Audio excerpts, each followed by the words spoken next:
Well, welcome back to another episode of the Newt News Podcast. We're doing another one of our 2024 Cardinals player profiles. And today we're going to be talking about a newcomer to the 2024 Cardinals, or at least this current group. It is a returning player from all the way back in his rookie year when they won the 2011 World Series.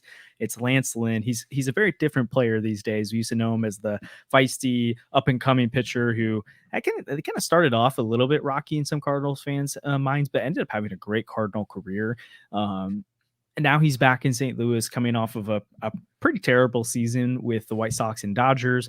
Obviously, there's a lot of feelings about the Cardinals bringing in Lance Lynn, Kyle Gibson, Sonny Gray, but this is a part of their rotation transformation, right? I think the Cardinals might be higher on them than most of us are, but at the very least, what they're trying to accomplish here is guys that can pitch a lot of innings, provide some stability, and John Mozeliak uses the term a lot, go pole to pole. And Lance Lynn's a guy who's shown he's the ability to do that, even if his actual pitching ability has maybe diminished a little bit over the years, but he's not super far removed for some really interesting seasons. So, Sandy, when you're looking at Lance Lynn, what's your biggest storyline with him coming into the season? Yeah, with Lance Lynn, it's just people are upset that the Cardinals didn't go out and get a number 2 starter and that they went out and got Lance Lynn. Like, that's kind of what you can see with him and also with Gibson. And we'll talk about Gibson at some point, but they kind of come as a package deal in some ways. And so with Lynn, it's, the Cardinals think he brings certainty. Fans think he brings relatively little to the table. The only problem with Lance Lynn really is the home run issue. So I've got some of his numbers up from last year. He gave up, I think it was either a league leading or close to it. Oh my goodness gracious, 44 home runs last year, which is like almost absurd in 183 innings. So clear home run issues, like Shota Imanaga on steroids there. And yeah, I mean, if he can't get that under control, right, that's over 2 home runs per 9 innings, then it's going to be a tough season in St. Louis. But I think he's got a good shot to at least improve there. But that for me is the big storyline. Yeah, there was this video floating around on Instagram. I think MLB posted it was like, look at all these sick bat flips on these home runs, and I think like 40% of the video is Lance Lynn. So that was Lance Lynn. Not ideal for us. But yeah, if he can bounce back to even what he was in 2022, that would be a big add to the rotation. I just am not sure that he's going to have the stuff to do it. He's aging up now. He's going to probably see his stuff regress this year and the coming years. It's just not all that pretty with Lance Lynn. I think he gave up 4 home runs in 1 inning, which is like a playoff record against the Diamondbacks, which is a team that doesn't hit a lot of home runs. So I don't know. He's my least favorite out of Gibson and Lynn.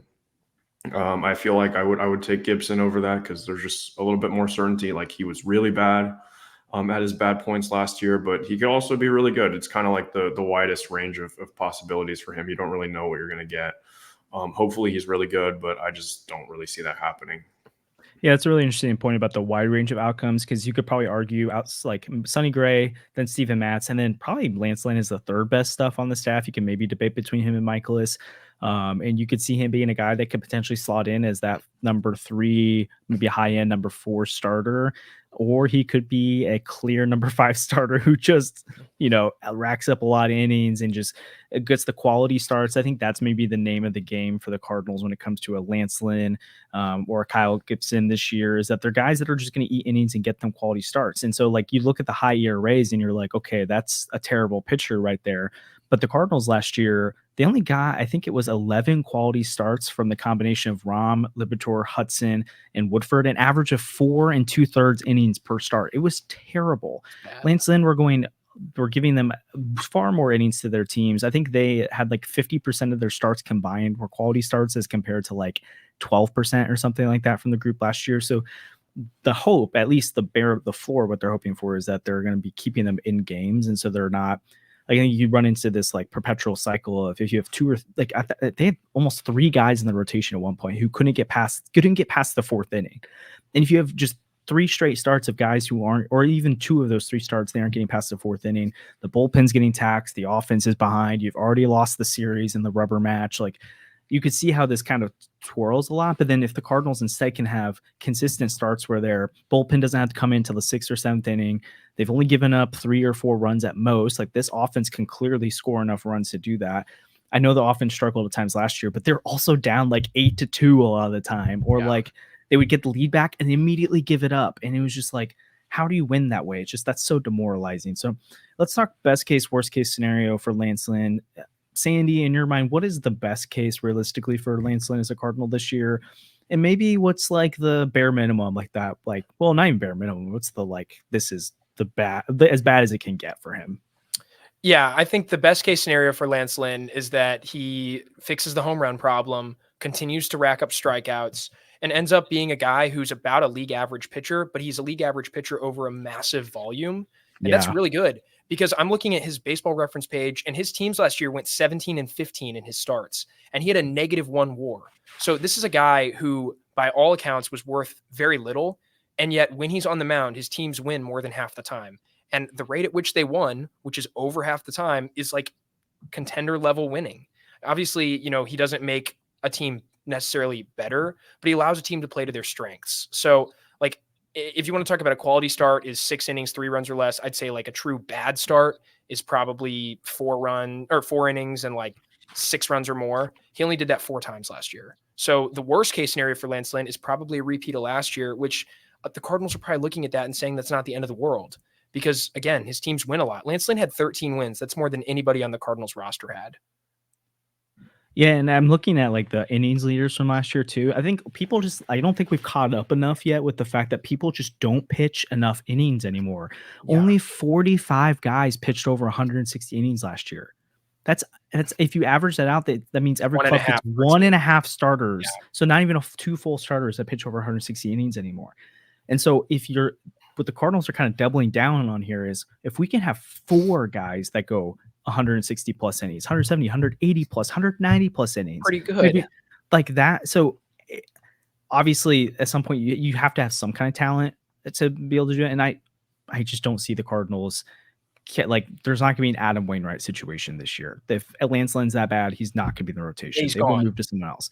And they just didn't need to move on because they're already out of it.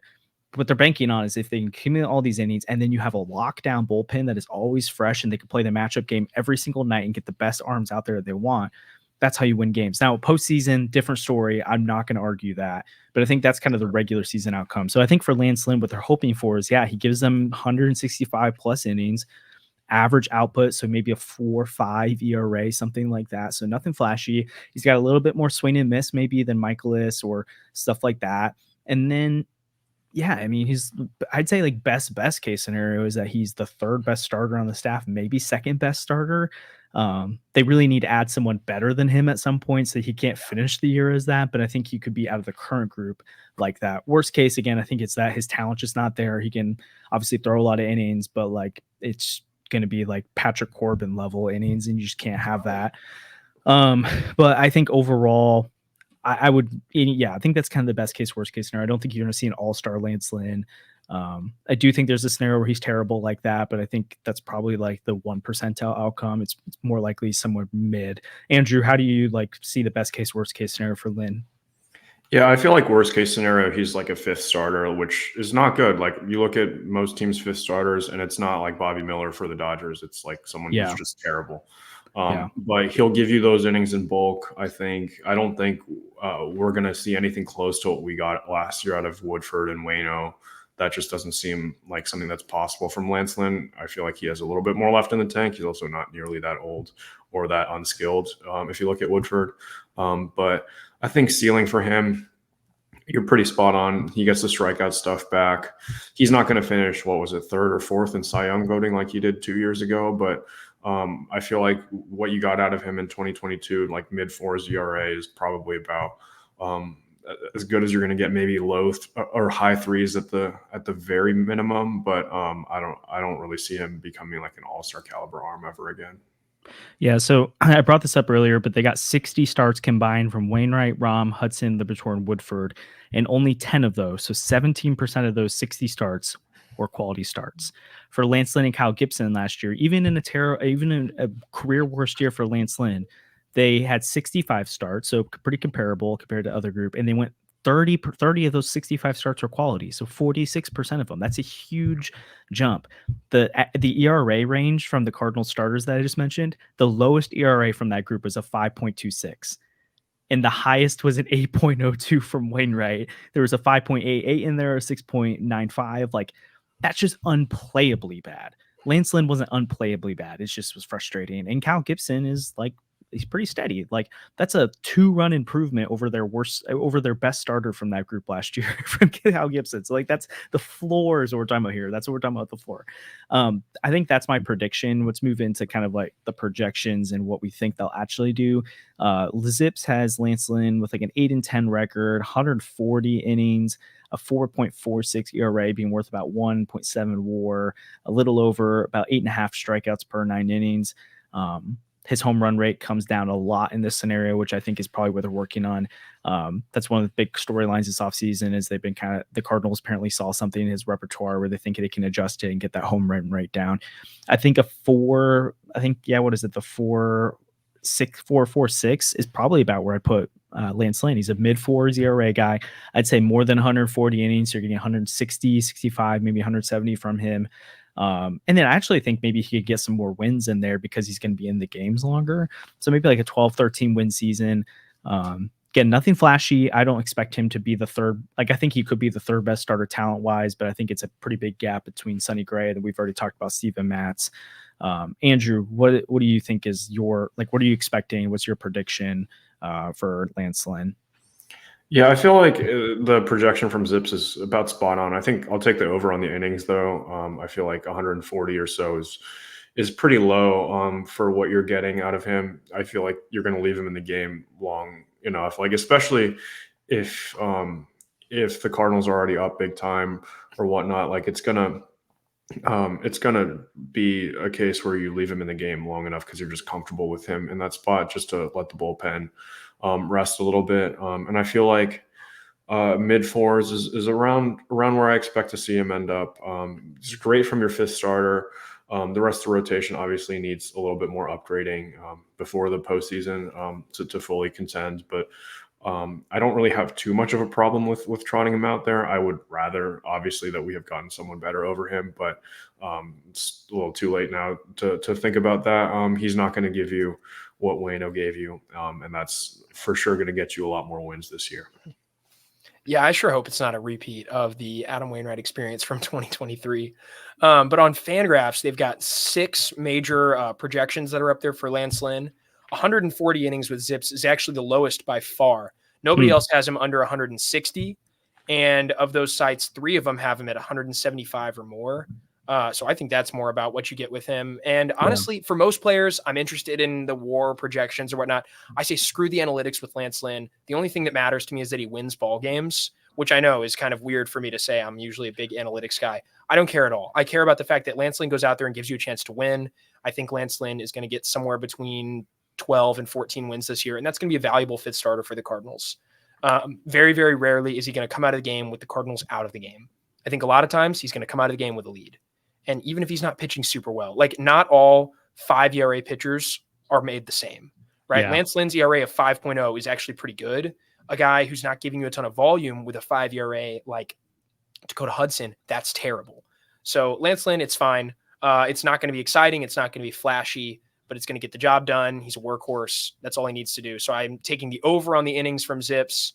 Don't care about their WAR projection at all. I'll take the over on the win projection too. Yeah, I think it's interesting too.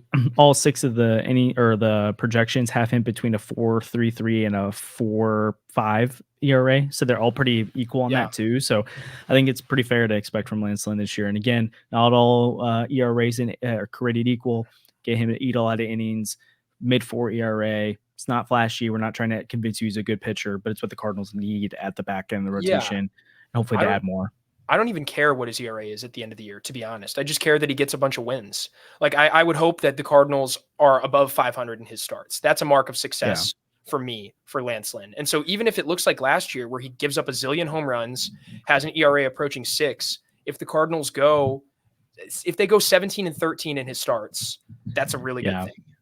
Yeah, sure. I mean, I hope it's a little bit better than that. But yeah, I think absolutely. If there is a big stat, it's like for him and Gibson, it's not even pitcher wins, it's team wins in those starts. And if they're positive, that's a great step in the right direction for the Cardinals. So Yeah. So that's our Lance Lynn player profile. We've got more player profiles coming the rest of spring training. Obviously, I have more podcast episodes as well and fun videos. So if you enjoyed this, want to hear more Cardinals content, hit the subscribe button. We've always got more content coming out, and we will see you all next time.